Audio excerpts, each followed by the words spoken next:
1장 2절에서 3절 말씀 우리 한 목소리로 좀 바뀌었죠. 은서가 한번 세팅을 해줘가지고요. 한번 베드로서 1장 2절 3절 말씀 함께 읽도록 하겠습니다. 시작. 하나님과 우리 주 예수를 알므로써 은혜와 평화가 여러분에게 더욱 풍성하여 지기를 바랍니다. 하나님께서는 우리가 그를 알므로 말미암아 생명과 경건에 이르게 하는 모든 것을 그의 권능으로 우리에게 주셨습니다. 하나님은 우리를 부르셔서 그의 영광과 덕을 누리게 해주신 분입니다. 아멘.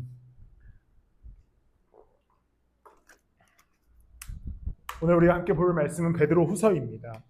원래는 베드로 전후서를 하나씩 보면 좋았을 텐데 그냥 우리가 8월 달부터 좀 수요일에 새로운 시리즈를 하기 위해서 전후서를 묶어서 후서의 말씀을 함께 좀 나누어 보고자 합니다.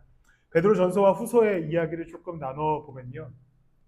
베드로 전후서는 베드로가 쓴 성경입니다. 어느 지역에 썼냐면 소아시아에 있는 교회들에게 썼다라고 알려지는데 소아시아 교회들은 어느 지역이냐면 지금으로 따지면 터키 지역입니다. 우리가 성경 속에서 알고 있는 도시들은 골로새, 라오디게아, 그리고 요한계시록에 등장하는 7개 교회 같은 경우들이 다 소아시아에 위치해 있었던 교회들입니다. 그곳에 베드로가 편지를 쓰는데 특별히 그곳에 있었던 이방인 그리스도인들에게 쓴 편지가 베드로 전후서입니다. 베드로 전서와 베드로 후서는 차이점이 좀 있어요. 베드로 전서는 어떻게 쓰여지냐면 당시 소아시아 교회는 굉장한 핍박 가운데 있었습니다. 이제 로마의 역사가 이스라엘의 역사가 예수님께서 한 AD 한 30년경쯤에 부활 승천하셨겠죠. 그리고 또 30년이 흘러서 한 AD 60년 정도가 되면서부터 로마의 핍박이 거세지기 시작합니다. 그러면서 AD 72년에 정확하게 예루살렘이 모두 멸망하게 되는데 그때부터 이제 핍박이 거세지기 시작하는데 특별히 소아시아 지역은 로마의 핵심 도시들이었습니다. 그런데 그곳에서 그리스도인들이 막 일어나고 교회를 세우기 시작하자 로마는 그 소아시아에 세워진 교회들을 향한 핍박을 아주 강하게 하기 시작했던 것이죠. 그러면서 성도들이 고통을 받습니다. 핍박 속에서 그들이 살아낼 힘이 없었어요. 그렇기 때문에 베드로 전서를 통하여서 그렇게 살아가는 성도들, 핍박과 고난과 어려움 중에 살아가는 성도들에게 편지하게 됩니다. 힘내라. 우리 이길 거다. 하나님께서 우리에게 최후 승리를 주실 거다라는 이야기를 쓰는 것이 베드로 전서입니다. 외부적인 문제죠. 로마 교회와 소아시아 교회와 로마라고 하는 외부적인 문제였고요. 이제 베드로후서는 반대로 내부적인 문제를 가지고 편지하게 됩니다. 당시에 교회들은 어떠한 문제가 있었냐면 이단들이 계속해서 출몰하기 시작했어요. 예수님께서는 AD 30년 정도에 가셨잖아요. 그러니까 이제 남은 제자들이 한 30년간 역사를 이끌어오는데 지금처럼 영상이나 온라인이 발달되어 있는 게 아니니까 내부적으로 이상한 신앙을 가진 이단들이 발생하기 시작합니다. 그 중에서 가장 교회를 흐트렀던 이단이 누구냐면 영지주의자들입니다. 베드로후서가 쓰여진 그 성경의 소아시아 교회는 여전히 영지주의자들에 의한 어려움이 있었어요. 영지주의자들을 좀 쉽게 제가 설명해 보면 이들은 어떤 주장을 갖고 있냐면 그리스도는 육체로 입고 오시지 않았다라는 것이 기본 주장입니다. 예수님은 어떻게 오셨냐면 지식으로 오신 거예요. 그러니까 예수님은 육신의 몸을 입고 이 땅 가운데 오신 분이 아니라 누군가에게 지혜와 깨달음으로 오시는 분이다라고 주장하는 사람들이 등장합니다. 그런데 이들이 무슨 문제를 갖고 있었냐면 이 지식이라는 것을 모든 성도들이 갖게 되는 게 아니라 선택받은 몇몇의 사람들만 예수 그리스도의 지식을 소위 감동받아서 구원에 이를 수 있게 된다라는 것을 주장했던 사람들입니다. 그러니까 교회가 혼란해지죠. 왜냐하면 교회는 다 같이 예수 그리스도를 믿기 위해서 모인 곳인데 몇몇 사람들이 갑자기 나타나서는 이것은 나에게만 허락된 지식이야. 너희들은 나를 따라야 해 라는 이야기들을 하기 시작한 겁니다. 그런 혼란함 속에서 베드로가 베드로 후서를 집필하면서 이제 우리는 진짜 복음이 무엇인지를 알아야 된다라고 이야기하는 것이 바로 베드로 후서입니다. 이 배경을 이해하고 다시 한번 우리가 1장 2절 말씀을 보면 이 말씀이 정말 큰 은혜가 됩니다. 2절에 이렇게 기록됩니다. 하나님과 우리 주 예수를 알므로써 은혜와 평화가 여러분에게 더욱 풍성하여지기를 바랍니다 라고 시작합니다. 다시 한번 설명해 보면 당시에 교회를 혼란하고 혼탁하게 하는 사람들이 이렇게 얘기하기 시작합니다. 이 지식은 나한테만 있어. 하나님을 아는 지식은 나한테만 있어. 나한테 너무 특별한 거야. 너네는 없어. 난 선택받았고 나는 그 지식 안에서 구원을 받았어 라고 하는 이야기를 하고 있는데 베드로가 편지를 쓰면서 시작하자마자 이렇게 얘기합니다. 하나님과 우리 주 예수를 알므로써 은혜와 평화가 여러분에게 더욱 풍성하여지기를 바랍니다. 이 영지주의자들의 주장을 완전히 반박하는 것이죠. 우리 모두가, 성도들 모두가, 예수 그리스도 안에 있는 자들 모두가 하나님과 그 예수 그리스도를 아는 지식 안에서 은혜와 평화를 누릴 수 있게 된다는 것을 주장하면서 이 편지를 시작하는 것이요. 그리고 나서 이제 3절에서도 이렇게 얘기합니다. 하나님께서는 우리가 그를 알므로 말미암아 생명과 경건에 이르게 하는 모든 것을 그의 권능으로 우리에게 주셨습니다. 하나님께서는 모든 성도들이 그 예수 그리스도를 아는 지식 안에서 심지어 생명과 경건에 이르게 하는 모든 것을 권능으로 주셨다라고 얘기하죠. 그러니까 베드로가 이 편지를 시작하면서부터 이 2절과 3절에 우리가 하나님을 아는 지식 안에서 은혜를 얻을 수 있고 평화를 얻을 수 있고 생명과 경건에 이르게 하는 권능을 얻을 수 있다라고 얘기하는 것은, 이 이야기는, 예수 그리스도의 이야기는, 하나님을 아는 지식은 특별한 영지주의자들 누군가에게만 주어진 선물도 아니요, 사도들의 전유물도 아니요, 어떤 특별한 성경 교사들만 누리는 삶이 아니라 예수를 알기 위해 애쓰는 모든 자들이 하나님을 아는 지식 안에서 평화와 은혜와 생명과 경건에 이르게 하는 권능을 얻게 된다라고 하는 메시지를 시작하게 되는 거죠. 결국 제가 늘 잔소리하는 것처럼 성경 읽자, 하나님을 더욱 알아가자라고 하는 이야기는 이 말씀에 근거해 봤을 때 여러분들을 괴롭게 하거나 괴롭히거나 뭔가 군대처럼 여러분들을 좀 더 강한 군사로 만들려고 하는 데 목적이 있지 않습니다. 하나님을 아는 지식은 베드로 후서 말씀처럼 은혜와 평화가 그 지식 안에서 우리 가운데 임하기 때문에 우리가 하나님을 알아가야 하는 것이고, 또한 그를 알므로 말미암아 생명과 경건에 이르게 하는 권능을 얻게 되기 때문에 우리는 하나님을 아는 일에 애써야 하는 것이죠. 그렇기 때문에 우리는 하나님을 아는 지식, 예수 그리스도를 아는 지식, 그 말씀을 통해 우리가 그를 알아가는 일을 소홀히 하지 말아야 하는 것은, 그 지식이 내 삶에 어떤 특별한 어떤 지적인 능력을 함양시켜주거나 성장시켜줘서가 아니라 그냥 하나님을 아는 지식 자체 안에서 우리가 평화를 얻을 수 있고 은혜를 누릴 수 있고 위로를 얻을 수 있으며 또 심지어 생명과 경건에 이르는 권능을 얻게 한다라고 하는 말씀 안에서 우리는 하나님을 아는 지식에 부단히 애쓸 수 있어야 됩니다. 그래서 저는 오늘 말씀을 통하여서 이야기하고자 하는 바는 이 하나님에 관한 이야기입니다. 성경에 어떻게 하나님이 기록되어 있으며 우리가 어떤 하나님을 알 때 그 안에서 우리가 위로를 누릴 수 있는가에 관한 신학적으로 얘기하면 신론에 관하여서 굉장히 좀 포괄적으로 한번 말씀을 좀 나눠보고자 합니다. 하나님을 알아가는 지식의 첫 번째는 창조주 하나님을 아는 것입니다. 성경에 기록된 모든 역사 속에는 창조하신 하나님의 이야기로 시작되어지죠. 창세기를 아마도 제일 많이 읽지 않으셨을까라는 생각이 듭니다. 왜냐하면 성경 한번 읽어보자 이러면 이제 창세기로 시작했다가 한 출애굽기 레위기에서 포기하고 신약부터 다시 읽자 그래서 마태복음을 읽었다가 좀 사도행전쯤 가서 포기하고 시편 읽다가 뭐 이렇게 보통 우리의 이 성경 읽기 패턴이 반복되지 않습니까? 어쨌든 창세기로 시작하는 이 성경은 하나님의 창조의 역사로부터 시작됩니다. 하나님을 아는 지식 첫 번째는 우리는 이 창조주 하나님을 알아야 됩니다. 창조주 하나님은 우리를 지으신 하나님에 관한 이야기지요. 거기서 우리는 위로와 평안을 누릴 수 있습니다. 하나님께서는 그냥 허투루 우리의 삶을 계획하시고 우연으로 만드신 분이 아니라 우리를 만세 전부터 계획하셔서 이 땅에 우리를 보내시고 우리의 삶과 우리의 여정을 모두 다 하나님의 그 감찰하심과 보호하심 속에서 걷게 하시는 것을, 우리를 창조하신 다음에 얘는 어떻나 보자, 얘는 좀 상태가 어떻는지 본 다음에 내가 좀 계획을 해야겠다라고 말씀하시는 분이 아니라 성경에 봤을 때 태전에, 창조 전에 너를 계획하셔서 우리를 이곳에 보내셨다라고 말씀합니다. 그것이 창조주 하나님의 은혜인 것이죠. 그러니까 우리가 오늘 살아가는 이 인생은 그냥 내가 선택하고 결정해서 살아가는 인생이 아니라 그 하나님의 놀라우신 창조의 계획과 하나님의 역사와 하나님의 그 은혜 아래에서 살아가고 있는 인생인 것이지요. 어제 집회에 잠시 참석해서 설교를 듣는데 이제 홍민기 목사님께서 하신 이야기가 있어서 저도 예화로 좀 써보고자 합니다. 예수님께서 이제 어디 그 성읍에 입성하실 때 삭개오라고 하는 사람이 이제 예수님을 보기 위해서 그곳에 나가게 됩니다.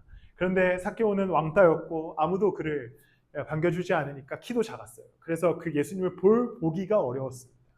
그래서 삭개오가 선택한 방법이 뭐였습니까? 뽕나무에 올라가죠. 뽕나무에 올라가서 예수 그리스도를 보기 원합니다. 그리고 그리스도가 먼저 삭개오를 보시면서 삭개오야 내려와라 하시지요.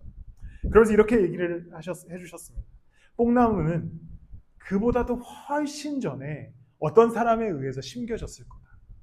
근데 그 뽕나무를 심으실 때 하나님의 계획은 언젠가 이곳에 올라갈 삭개오를 생각하셨을 거다라고 얘기하시는데 큰 은혜와 위로가 됐습니다. 하나님은 우리의 삶의 모든 여정과 역사를 그냥 허투루 대충 만들어 가시는 분이 아닙니다. 놀라우신 하나님의 계획 속에서 우리의 삶의 일부들을 창조해 내시고 그 안에서 가장 선한 길로 우리의 삶을 인도하고 계신다는 사실을 기억하십시오. 창조주 하나님을 생각할 때마다 이 우주 만물을 지으셨다, 이 지구를 창조하셨다, 이 동물들을 만드셨다, 이 자연을 만드셨다라고 하는 은혜 아래서 사실 이 모든 것이 오늘 나의 삶만 생각해 봤을 때 오늘을 살아가는 나를 위한 하나님의 은혜임을 기억하셔야 됩니다. 이 모든 것이 오늘 나를 위해서 창조되어졌고 나의 모든 여정이 하나님의 계획 속에 있음을 기억하시면서 창조주 하나님을 아는 지식을 성경에서 발견하시고 그 안에서 위로와 은혜를 여러분들이 누리셨으면 좋겠습니다. 또한 이 하나님을 아는 지식은 역사의 주관자이신 하나님을 알 수 있습니다. 성경에 다른 기타 종교의 정경들과는 다른 핵심적인 다른 차이점이 있습니다. 무엇이냐면 성경은 너무나도 역사의 이야기죠. 예를 들어서 불경을 봤을 때 지혜서에 가깝습니다. 성경 안에서는 그런 부분들을 찾을 수 있는 것이 잠언이나 전도서 같은 것들이 그럴 수 있겠죠. 그런데 창세기부터 요한계시록에 이르기까지 성경은 하나님의 역사의 이야기입니다. 태초부터 시작하여서 로마 시대에 이르기까지 그 인간의 역사에 함께 역사하셨던 하나님의 이야기가 기록됩니다. 그러니까 제가 항상 늘 성경을 단편적으로 구절을 보지 말고 배경을 보자고 하는 이야기는 하나님께서 그 놀라운 배경 안에서 역사하시고 일하시기 때문이지요. 하나님은 창조부터 신약에 이르기까지 그가 그 인간의 역사 속에서 일하시고 교회를 만들어 가신 예수 그리스도를 이 땅 가운데 보내신 이야기를 그 성경 속에서 자세하게 너무나도 완벽하게 기록해 놓으셨습니다. 그리고 이 역사의 주관자가 오늘 이 역사 안에 살아가는 우리 가운데 동일하게 역사하고 계신다는 사실이지요. 하나님은 성경의 역사가 끝날 때 나도 이제 일을 다 마쳤다라고 하시는 분이 아니라 로마 시대 이후로 지금까지 2000년의 세월이 흐르기까지 교회의 역사를 이끌어 오시면서 한 번도 이 역사를 끊게 하지 않으시고 한 번도 하나님 따르는 자들을 소멸시키지 않으시고 예배하는 자들을 하나님께서 버리지 않으시고 지금까지 인도해 오신 하나님의 은혜가 우리는 성경 속에서 발견할 수 있는 하나님의 은혜입니다. 그러니까 우리는 오늘 되게 어렵고 힘들게 하루를 살아내고 또 지치는 또 혹은 먹고 살기 위해서 애쓰는 하루를 살아가지만 내가 살아가는 이 한순간의 삶이 하나님의 그 놀라운 역사 속에서 허락되어진 인생이고 하나님은 나의 삶을 그 역사 안에서 인도하고 계신다는 사실을 기억하시길 바랍니다. 우리가 오늘로써 대통령이 바뀌었지요. 대통령이 바뀐 것을 보시면서 어떤 분들은 좋아하셨을 수도 있고 또 어떤 분들은 괴로워하셨을 수도 있습니다. 또 어떤 분들은 뭔가 이 나라의 구원자가 나타난 것처럼 이야기하시는 분들도 계시고 어떤 분들은 거의 사탄 마귀가 나타난 것처럼 이야기하시는 분들도 계십니다. 그런데 그것이 하나도 중요하지 않습니다. 제가 이 대선의 기간을 지나가면서 생각했던 것은 그리스도인들은 사자의 심장을 가져야 된다라는 생각을 했습니다. 보통 이제 사자는 예수 그리스도를 뜻하는 비유적 표현이지요. 왜냐하면 우리는 너무나 역사의 흐름에 두려워해요. 저 사람이 대통령 되면 우리나라가 다 공산화되면 어떡하지? 혹은 반대로 저 사람이 대통령 되면 우리나라 경제가 망하면 어떡하지? 집값이 오르면 어떡하지? 우리나라 다 붕괴되면 어떡하지? 예수 그리스도께서 역사하실 것에 대해서 누구도 기대하지 않아요. 최악 속에서도 꽃을 피우시는 하나님을 누구도 기대하지 않습니다. 그냥 계속해서 전전긍긍이에요. 이 사람 때문에 우리 망하면 어떡하지? 이 사람 때문에 우리 다 빨갱이 되면 어떡하지? 이 사람 때문에 우리 다 자유대한민국을 잃어버리면 어떡하지? 이런 두려움은 있는데 이런 악함 속에서 이런 어려움 속에서 역사하실 그리스도에 대한 기대를 하는 사람이 아무도 없습니다. 교회 내에서 태극기를 들고 집회하시는 분들도 있고 반대로 그 반대편에서 또 기도하시는 분들은 있는데 상황과 역사는 어떻게 흘러가든 상관없다. 우리는 예수 그리스도의 심장으로 이 땅을 살아가겠다라고 얘기하는 사람이 단 한 분도 나타나지 않더라고요.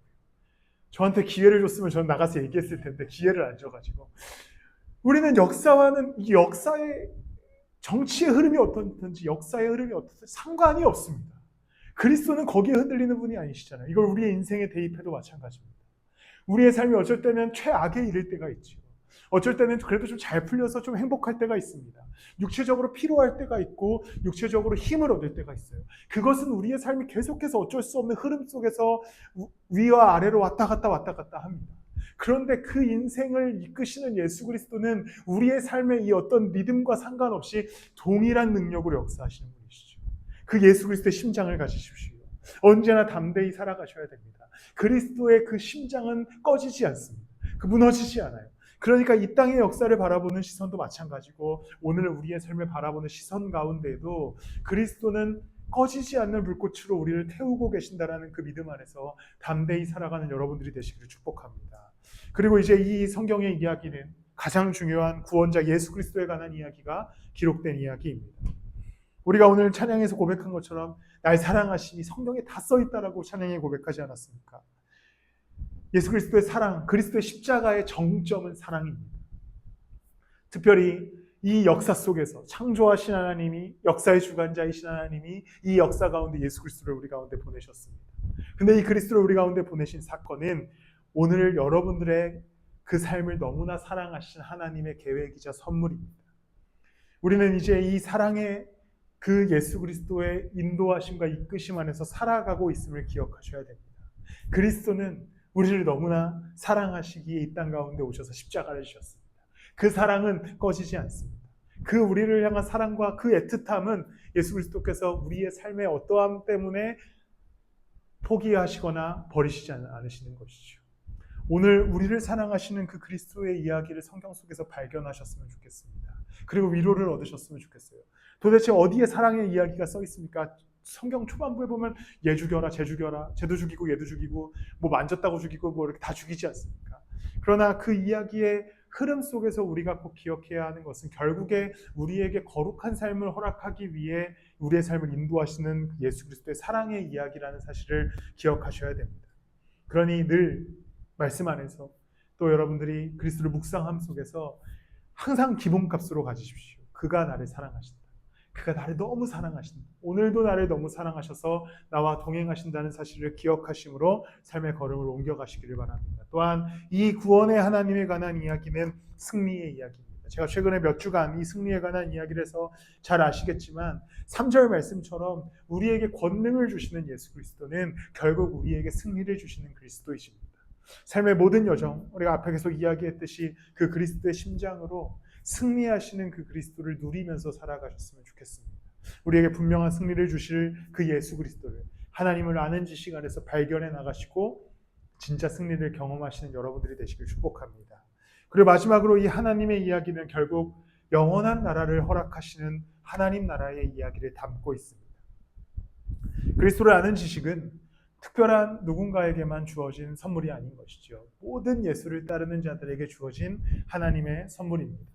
이 하나님의 나라의 신비를 경험하는 것, 하나님 나라의 은혜를 경험하는 것은 예수 따르는 자들에게 주어진 모든 이들의 선물인 것이죠. 성경의 이야기를 잘 생각해 보면 단 한순간도 어느 목적지를 향해 가지 않는 경우가 없습니다. 시작부터 아브라함을 하나님께서 부르실 때 너희 본토 친척 아비집을 떠나 내가 허락하신 약속의 땅으로 가라 하시죠. 그 다음 시리즈의 주인공은 아마도 모세일 겁니다. 광야 생활을 마치고 가나안 땅으로 들어가게 합니다. 그 다음에 다윗의 이야기를 생각해 보면 성전을 지어 예루살렘 성전을 완성하게 하십니다. 그 다음 성경 구약의 후반부의 이야기를 보면 이제 포로로 끌려갔던 이스라엘 백성들이 포로 생활을 마치고 예루살렘이라고 하는 하나님의 약속의 땅으로 다시 귀환시켜 주시죠. 신약의 이야기는 뭐가 있겠습니까? 그리스도께서 피로 사신 교회가 어떻게 세워지는가에 관한 이야기가 너무나 면밀하게 기록되어 있습니다. 그리고 이제 우리에게 그 이야기 속에서 무엇을 발견하게 하시자면 우리도 그 그리스도의 나라, 하나님 나라를 향해 가게 하시는 것이죠. 우리는 이제 신약의 시대를 살아가기 때문에 그것은 교회를 이루어가는 일일 수 있고 또한 우리가 그 영원한 하나님 나라를 누리는 일을 경험하게 하시기 위함입니다. 우리는 하나님 나라의 시민권자로서 이제 이 땅을 살아갑니다. 그 담대함을 가지십시오. 언제나 우리에게 하나님 나라의 은혜와 특권을 주시는 그 은혜를 경험하시며 살아가는 여러분들이 되시기를 축복합니다.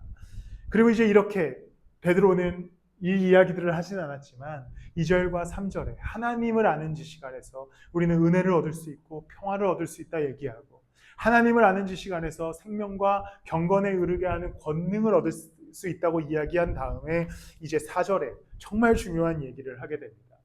그는 이 영광과 덕으로 귀중하고 아주 위대한 약속들을 우리에게 주셨습니다. 하나님 우리에게 약속들을 주셨다고 이야기하면서 그것은 이 약속들로 말미암아 여러분이 세상에서 정욕 때문에 부패하는 사람이 되는 것이 아니라 하나님의 성품에 참여하는 사람이 되게 하시려는 것입니다 라고 말씀합니다. 결국 이제 하나님을 아는 지식, 그건 우리에게 위로가 되죠. 우리를 창조하시고 구원하시고 하나님 나라를 우리에게 허락하셨기 때문입니다. 이제 그 하나님의 지식을 아는 사람들은 어떻게 살아가야 하냐면 하나님의 성품에 참여하는 자로 살아가야 하는 것입니다. 이제 이것이 우리에게 주어진 하나님을 아는 지식 가운데 살아가는 성도의 삶인 것이죠. 그냥 사실 말씀이 3절에서 끝났다면 우리에게 더 위로가 됐을지도 모르겠습니다. 하나님을 아는 지식은 평화와 은혜가 있다. 하나님을 아는 지식에는 권능이 있다라고 얘기하고 딱 끝났으면 좋았겠지만 베드로는 거기서 끝내지 않고 이제 그 아는 지식을 통하여 하나님을 닮아가는 자로서 성품에 참여하여 살아가라고 얘기합니다.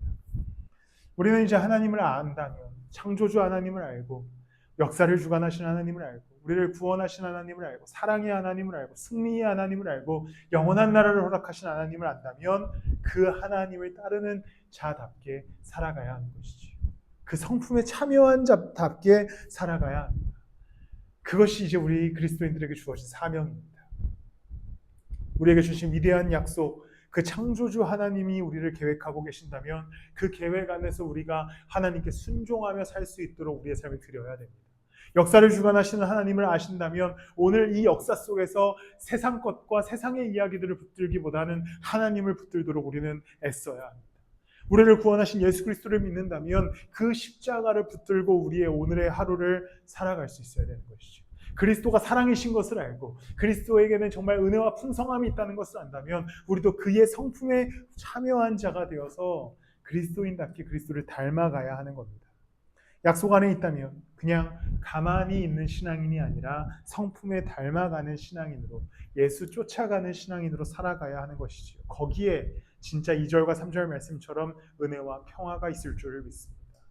이제 먼저는 하나님을 아는 지식에 거하십시오. 그 은혜의 풍성함에 거하십시오.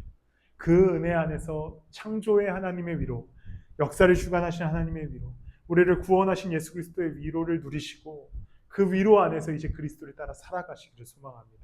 그가 그 모든 걸음마다 위대한 능력으로 우리를 인도하여 주실 줄을 믿습니다.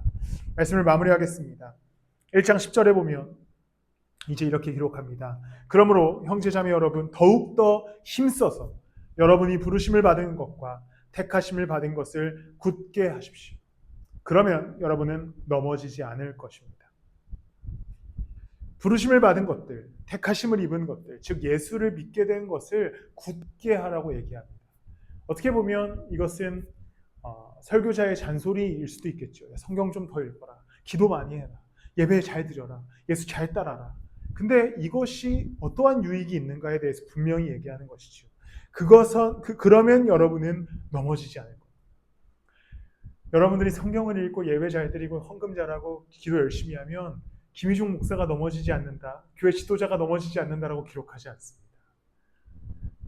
그렇게 예수 그리스도를 따르는 자들은 그들은 넘어지지 않는다고 얘기하는 것이죠. 여러분들이 이 땅에서의 삶 가운데 하나님의 말씀을 붙들고 예수 그리스도를 닮기 위해 그 성품에 참여하고 부르심에 따라 합당하게 그 사명과 소명을 감당할 때에 그것은 하나님만 좋아지는 일이 아니라 여러분들이 넘어지지 않는 인생이 될 것입니다. 그 그리스도, 우리를 넘어뜨리지 않기 위해 우리 가운데 말씀으로 오신 예수 그리스도를 붙드십시오. 우리를 죄와 사망에서 넘어뜨리지 않기 위해 십자가에 달리신 예수 그리스도를 붙드십시오. 우리의 삶은 절대 넘어지지 않을 겁니다. 우리의 삶은 절대 바닥으로 처박히는 일이 없을 겁니다. 예수 그리스도의 십자가의 능력이 우리에게 지식으로 전달된과 동시에 삶으로 드러나고 그 안에서 우리가 담대함을 얻고 때로는 새 힘을 얻고 위로와 은혜를 얻고 평화를 얻고 결국에는 승리해 나가는 우리가 되시기를 예수 그리스도 이름으로 축복합니다. 우리 시간 한 번 더 찬양하실 때 아까 했던 찬양입니다.